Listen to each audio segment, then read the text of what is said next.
Every era has records that seemed perfectly ordinary at the time.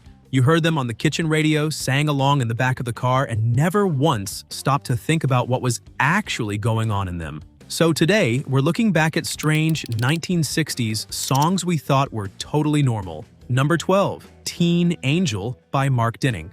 Teen angel, can you hear me? The decade opened with a song about a girl being hit by a train, and America made it the #1 record in the country. It was written by Jean Dinning and her husband, Red Surrey, after Jean read a piece suggesting that well-behaved young people ought to be called teen angels. She thought that was a title, took it home, and turned it into a story. A couple whose car stalls on a level crossing, a boyfriend who pulls his girlfriend to safety, and a girl who runs back to the tracks and doesn't come back. What she went back for was his class ring, still in her hand when they found her. Jean played it for her brother Mark at a family dinner. He recorded it that same night at Bradley Studios in Nashville. MGM released it in October 1959, and a fair number of American stations refused to touch it. The BBC wouldn't play it either. Their objection was that it was simply too morbid for the air. Teenagers bought it anyway. It reached #1 in February 1960, sold over 1 million copies and earned a gold disc, and even scraped to number 37 in Britain despite the ban.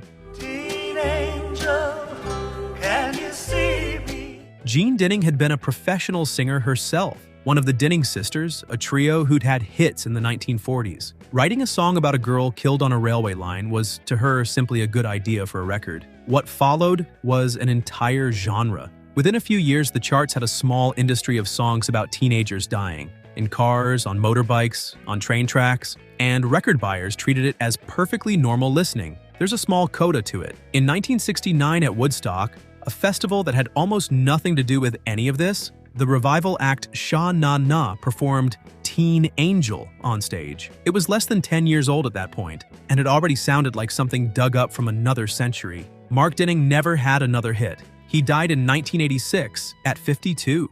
Teen angel, can you hear me? Number 11, He Hit Me and It Felt Like a Kiss by The Crystals. This one is genuinely difficult to hear now, and it came from an honest place. Jerry Goffin and Carole King were a young married songwriting team working in the Brill Building in New York. Their babysitter was Eva Boyd, better known as Little Ava, whose recording of The Loco Motion they had written. When they noticed she was being hurt by her boyfriend and asked why she stayed, she reportedly explained it as a sign of how much he cared about her. Goffin and King wrote a song about that answer. It was not an endorsement. It was a report on something they had found disturbing. Phil Spector heard something in it and produced it with the Crystals, and Phillies Records put it out in the summer of 1962. Whatever the writers intended, the record arrived as a slow, sweeping ballad, sung beautifully, with a title that stated the premise flatly. Radio stations began pulling it almost immediately after listener complaints, and the label withdrew it. It never became a hit. Carole King has been clear in later years about her discomfort with it, and the song is now mostly discussed as a historical artifact rather than played. Goffin and King went on to write some of the warmest songs of the era. This was written in the same room, in the same year, by the same two people. It's here because of what it says about the market it was released into. A major producer, a hit girl group, and a major label all looked at that title in 1962 and saw an ordinary pop single. The Crystals themselves had little say in the matter. Spector chose their material and on at least one other occasion put out a record under their name that they hadn't sung on at all. Number 10, Monster Mash by Bobby Boris Pickett and the Crypt Kickers.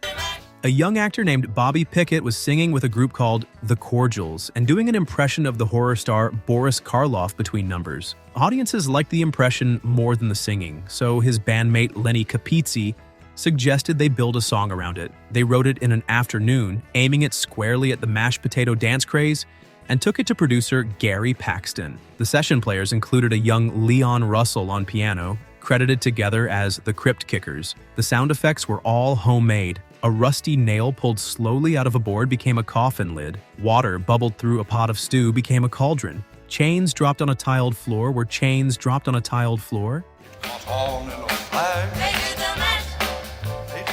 The song was released in August 1962, the height of summer, months before anyone would want it. and it still reached #1 on the Billboard Hot 100 on October 20th, landing perfectly for Halloween. Britain never heard it. The BBC banned it, again on the grounds that it was too morbid, and the record didn't chart there until it was reissued in 1973 when it went to #3. Karloff himself never met Pickett. The two shared a theatrical agent and never crossed paths. But his daughter later said her father enjoyed the record while insisting it sounded nothing like him. Elvis Presley was less generous, reportedly calling it the dumbest thing he had ever heard. Pickett spent the rest of his life on it happily, once remarking that the song had paid his rent for decades. He kept making sequels, a Christmas follow-up in December of 1962, and 23 years later, a version in which the mad scientist gives up on teaching the monster to talk and teaches him to rap instead. Number 9. Puff, the Magic Dragon by Peter, Paul, and Mary. In 1959, a 19-year-old Cornell physics student named Leonard Lipton read Ogden Nash's poem about a pet dragon and decided he could do better. He walked into his friend Peter Yarrow's room, sat down at the typewriter, and left a poem in it. Yarrow found the page, set it to music, and years later, after forming Peter, Paul, and Mary, went looking for Lipton to give him half the songwriting credit. Released in January 1963, it went to #2 on the Hot 100 and topped the Easy Listening chart. It was, in every respect, a children's song about a boy who grows up and stops visiting his imaginary friend, and it was received that way for about a year.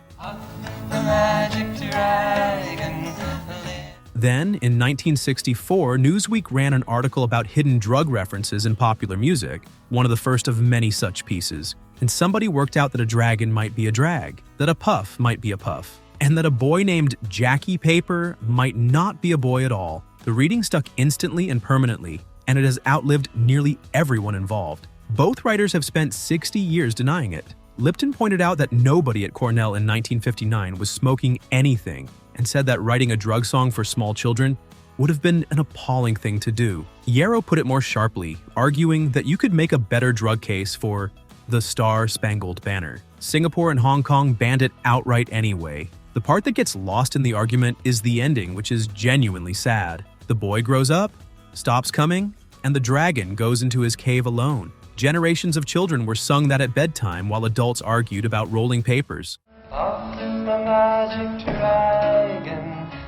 Number 8. Leader of the Pack by the Shangri-Las. That's when I fell for leader of the pack. Two pairs of sisters from Queens, Mary and Betty Weiss, and the twins Marge and Mary Ann Ganser, were still in their teens when they made one of the strangest #1 records of the decade. It was written by George Shadow Morton with Jeff Barry and Ellie Greenwich, three of the most reliable hitmakers in New York. And it is less a song than a short radio play. It opens with the girls interrogating one of their own about her boyfriend. It is spoken dialogue. It has a mother forbidding a romance, and it ends with the boy riding away in the rain and dying in a crash, complete with the sound of screeching tires and breaking glass. The motorcycle noise became legend. The story that a bike was ridden into the studio has been repeated for 60 years, though accounts differ on whether it actually happened or came off a sound effects record. He said he came from the wrong side of town. Released in the autumn of 1964, it went to #1 in America in late November, holding the top spot for a week. In Britain, the BBC banned it, and it still made the top 20. Reissued twice in the 70s, it charted there again both times. The Shangri-Las performed in leather and looked like trouble, which was unusual for girl groups then. They also had a whole run of records about heartbreak and death, and radio played every one of them between the dance numbers. Betty Weiss was so young that she left the group for a period to finish school, and the others carried on as a trio. Mary Ann Ganser died in 1970 at 22. Her twin Marge died in 1996. That's when I fell for leader of the pack. Number 7. Society's Child by Janis Ian. She says I can't see you anymore. She was 13 when she started writing it, sitting outside a guidance counselor's office. She finished it at 14, mostly on the school bus. Janis Ian was living in East Orange, New Jersey, one of a handful of white pupils at her school. And what she wrote about was a white girl pressured by her mother, her classmates, and her teachers into ending a relationship with a black boyfriend. In 1965, when she wrote it, laws banning interracial marriage were still on the books in much of the country. Atlantic Records paid for the recording and then declined to release it. which Ian has said plainly in interviews since. By some accounts, more than 20 labels turned it down before Verve took it, with George Shadow Morton producing. It came out in 1966 and went nowhere nationally. Stations across the country simply refused to play it. One Atlanta station that did play it was firebombed. Can't see you anymore. Then Leonard Bernstein's producer saw her perform it at a Greenwich Village club and put her on a CBS television special in April 1967. Bernstein praised the record on air and criticized the stations that had refused it, and the following days, some of them started playing it. It reached number 14 that summer. Ian was 16. She was also getting hate mail and death threats, and once walked off stage in tears in Philadelphia. Jerry Wexler of Atlantic later publicly apologized for passing on it. She grew disillusioned enough with the business to step away from it entirely for a few years, which is a remarkable thing for someone who wasn't yet 20. She came back in 1975 with At 17 and won a Grammy for it. She says I can't see you anymore. Number 6, They're Coming to Take Me Away, Haha, by Napoleon XIV. They're coming to take me away, haha, they're coming to take me away, ho. Jerry Samuels was a recording engineer in New York who had written songs for Sammy Davis Jr. He wrote one verse of this and put it away, thinking it was a sick joke. 3 months later, it was still in his head, so he wrote a second verse that was worse. 6 months after that, he finished it. There is, strictly speaking, no music on the record at all. Samuels talks rhythmically over a tambourine, a snare, a bass drum, and hand claps, with the drum part built from a 10-second tape loop. As it goes on, his voice is gradually sped up while the backing stays put, so the narrator seems to be coming apart in real time. Sirens rise and fall behind him. The B-side was the A-side played backwards, with the title spelled backwards and the record label printed as a mirror image. They're coming to take me away, ho ho, hee hee, ha ha, to the funny part. No station would touch it until ABC in New York played a chunk of it as a gag, and the phones lit up. Released in July 1966, it reached number 3 on the Hot 100 and number 4 in Britain, reportedly selling 500,000 copies in 5 days. Then came the complaints that making a hit record out of a man being taken to an asylum was not funny, and stations dropped it as fast as they had picked it up. Its entire Billboard run lasted 6 weeks, in at 50, up to 11, 5, 3, 5, 37, and then gone completely, which is why it never appeared on any year-end chart despite selling like a major hit. There was even an answer record credited to Josephine XV, in which the woman explains that she's glad they took him away, and there is one detail in the last verse that most listeners miss entirely. The person who drove the narrator mad by leaving him is, it turns out, his dog. They're coming to take me away, haha, they're coming to take me away, ho ho. Number 5, Winchester Cathedral by the New Vaudeville Band. Winchester Cathedral. In the middle of the most celebrated year in modern pop, the year of Revolver, Pet Sounds, and Blonde on Blonde, the biggest selling record in America for a stretch of December, was a pastiche of a 1920s dance band sung through a megaphone. Jeff Stevens was a British songwriter with a fondness for old 78s and, by his own account, a calendar picture of Winchester Cathedral hanging on his wall. He wrote the song, hired session players, and had the singer John Carter deliver it as an impression of Rudy Vallee, the crooner who had been famous roughly 40 years earlier. There was no band. When it became an international hit, one had to be assembled to tour, and Fontana Records reportedly tried and failed to recruit the Bonzo Dog Doodah Band to do the job. You didn't do nothing.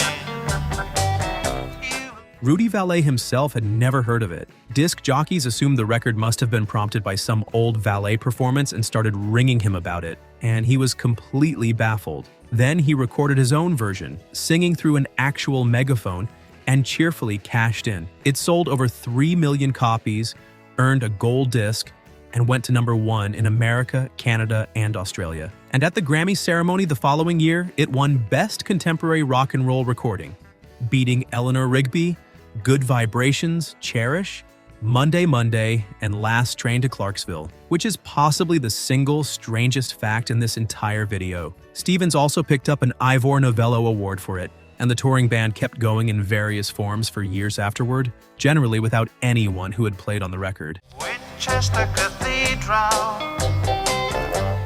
Number 4, Ode to Billie Joe by Bobby Gentry. Billie Joe McAllister jumped off the Tallahatchie Bridge. Capitol Records thought they were releasing a blues number called Mississippi Delta. The song on the other side was an afterthought, a long, plain story about a family eating dinner, while a young man's suicide is mentioned somewhere between passing the biscuits and remarking on the weather. Gentry was a Mississippi woman who had grown up on a farm without electricity, and she wrote and recorded it herself, which was close to unheard of for a young female artist in 1967. Her original recording ran to something over 7 minutes and 11 verses. The label cut it roughly in half, added strings, and put it on the back of the single. Disc jockeys turned it over. Released in July 1967, it went to number 1 at the end of August and stayed 4 weeks, replacing the Beatles at the top. Then the country lost its mind over one line in which the narrator and Billie Joe are seen throwing something unnamed off the Tallahatchie Bridge.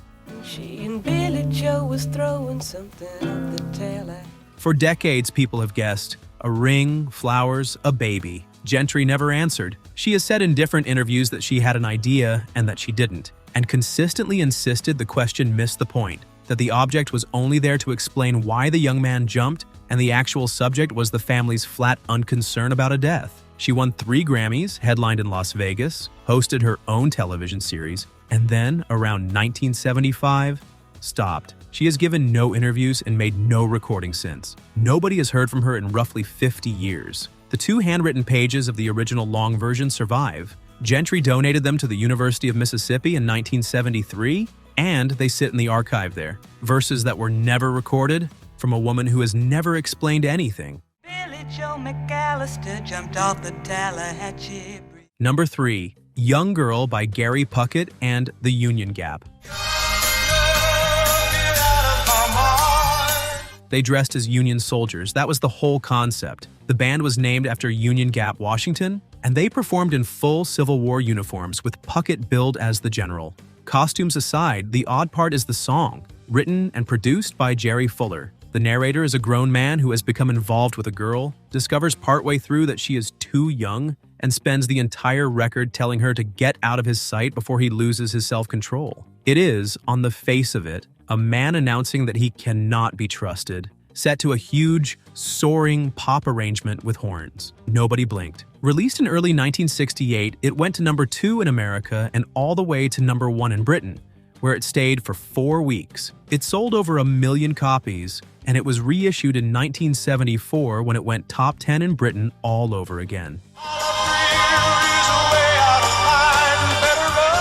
Puckett had a run of hits in the same vein and remained a fixture on oldies radio for decades. In more recent years, the song has been the subject of a good deal of uncomfortable re-examination, which never seems to keep it off the air. Puckett himself has generally answered questions about it by pointing at Jerry Fuller, who wrote the thing, and noting that he was handed a song and sang it. What's worth sitting with is that nobody at the time treated it as controversial at all. It wasn't banned, it wasn't debated, it wasn't pulled. It was simply a very big hit that families listened to together in the car.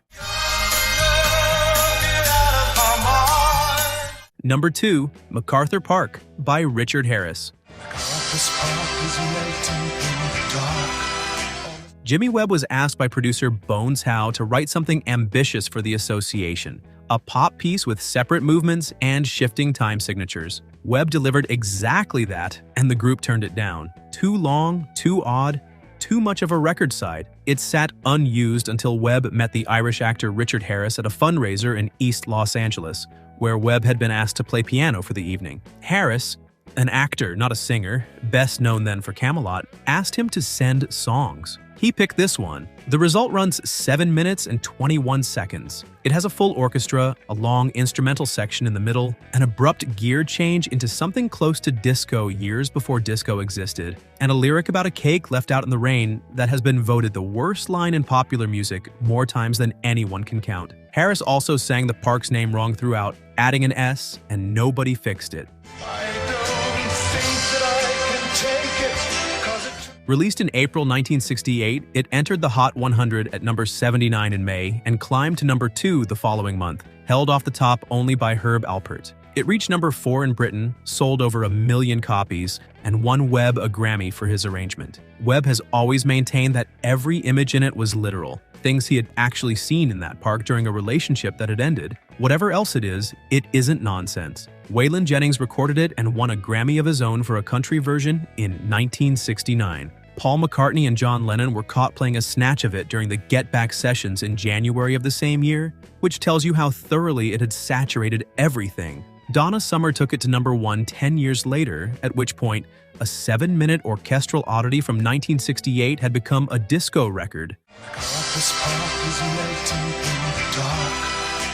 Number 1, In the Year 2525 by Zager and Evans. Two musicians from Lincoln, Nebraska, playing a motel lounge, ended the decade with one of the bleakest records ever to top a pop chart. Rick Evans had written it back in 1964, reportedly in about half an hour, and left it in a drawer. It is a straight march through the future, verse after verse, each jumping 1,000 years or so, in which machines take over thinking, then movement, then reproduction, until humanity has been so thoroughly automated that there's nothing left to automate. Then the whole thing quietly starts again. They borrowed $500, recorded it at a small studio in Texas, by one account, one sitting in the middle of a cow pasture, pressed 1,000 copies on their own label, and drove them round to radio stations and record shops themselves. A Nebraska station put it in rotation, it broke regionally, and RCA signed them. It entered the Hot 100 in late June 1969, well down the chart, and was number 1 within about 3 weeks, where it sat for 6, including the week Apollo 11 landed on the moon, which gave the whole thing a peculiar double meaning that summer. It also went to number 1 in Britain, Canada, Ireland, and New Zealand. Then, nothing. Not one further chart entry anywhere, which made Zager and Evans the only act ever to top the charts on both sides of the Atlantic and never appear on either again. The follow-up single, which was about a man in a jail cell, did not help. Evans died in 2018. Denny Zager spent his later years building custom guitars in Lincoln, a quiet ending for two men who spent one summer at the top of the world telling everybody it was going to end. 12 records, all of them perfectly ordinary at the time, and a fair few of them impossible to imagine getting made today. What's striking is how many of them were banned somewhere, argued over somewhere, or quietly withdrawn, and how little any of that mattered to the people buying them. If you enjoyed this trip back, do us a favor, hit the like button, subscribe to the channel, and tap the bell so the next one finds you. And tell us in the comments which of these you sang along to for years before you ever thought about the words, or which strange old favorite you'd have added to the list.